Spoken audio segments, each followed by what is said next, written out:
work in Kisii, and I know you are aware where I wanted you here, that many things have been unfolding here in Kisii in the recent past. Basically, we are in a time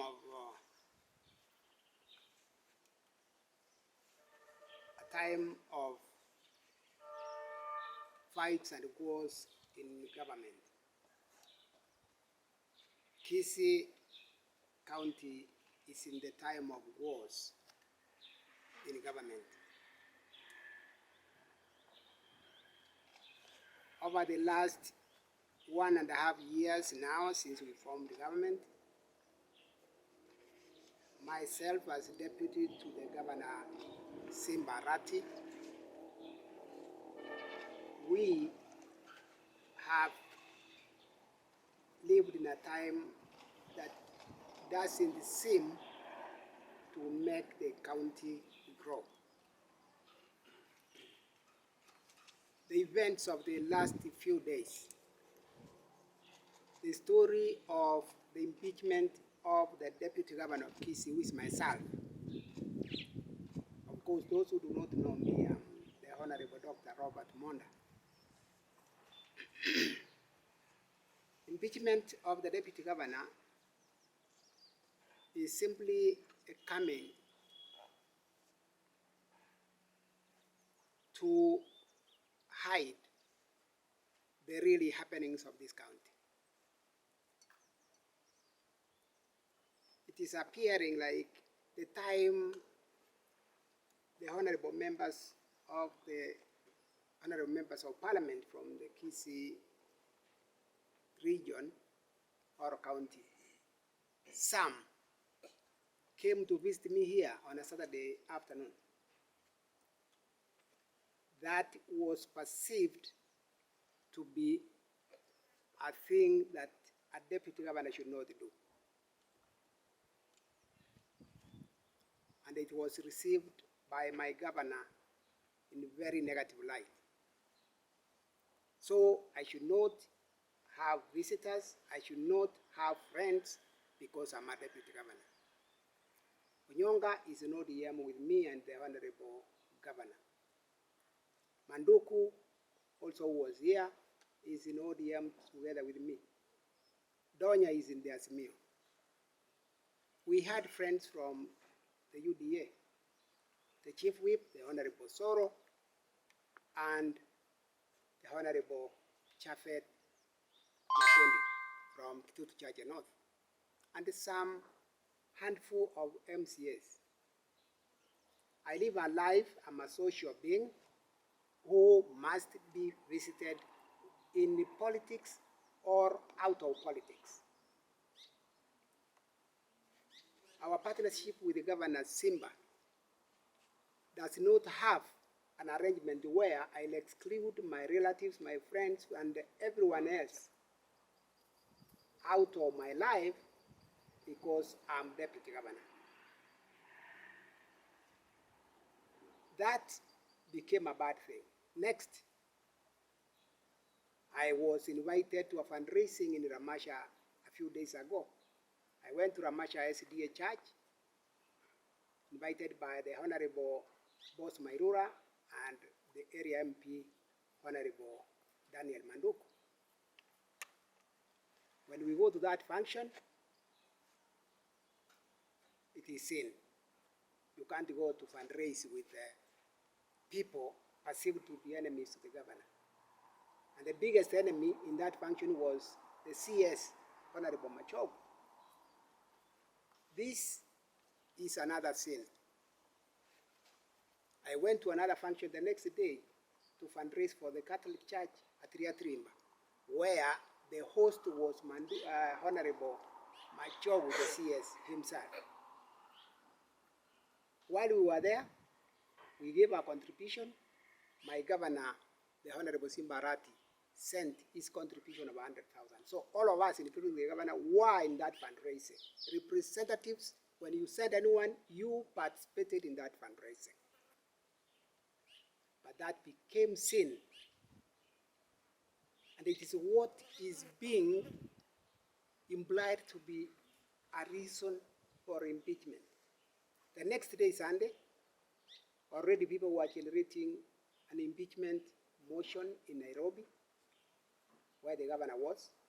They came down to Kisii the next day, Monday. Already MCS, without being explained what the motion was all about, some MCS were already on the signing of the list of people supporting the motion. The next day was a notice of motion to the County Assembly of Kisii. Now, yesterday, you know what it was. There was a mover on the floor who moved the impeachment motion of the Deputy Governor of Kisii. I've seen the grounds now. I remained quiet from the time the notice of motion was given until yesterday, when the real accusations were put across on the floor of the House. I now have an idea. As we speak now, the Speaker and the Clerk of the Kisii County Assembly have not been able to serve me with the papers associated with the impeachment. That is a requirement by law. It's not a favor, nor is it that I should go begging for those documents. I should be served. It's law. I am supposed to prepare myself for a response to the accusations. I'm sure you have heard, you are from the media houses, you have heard the kind of debate that has ensued since the tabling yesterday. You have seen the accusations. I want simply to say to you, as the Fourth Estate,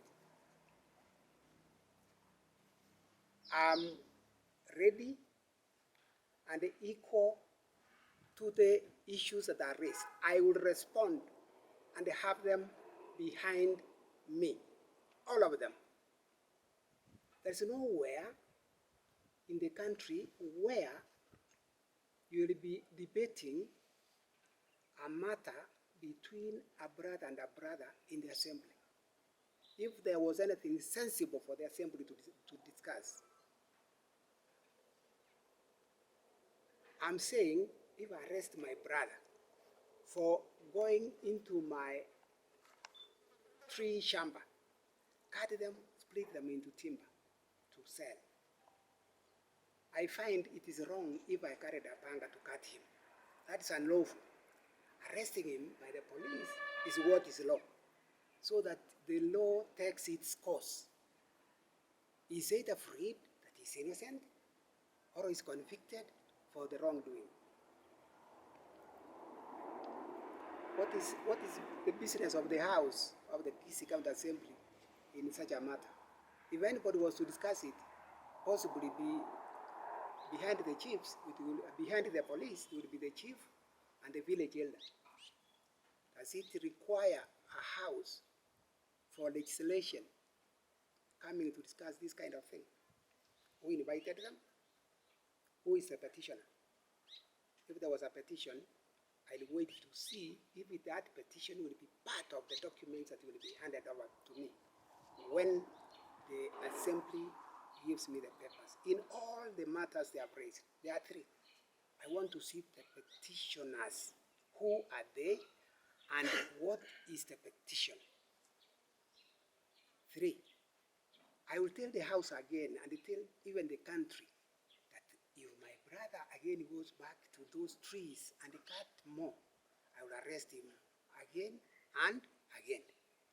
It's not the business of the House to manage my life in my home. Their business to do legislation And if they are doing oversight, let them do oversight according to the procedures laid down by this country, the laws of this country. I don't get scared of anything. I've never been labeled with attack. I've never had attack of corruption in my life. It is only this time that is coming into my history. Corruption.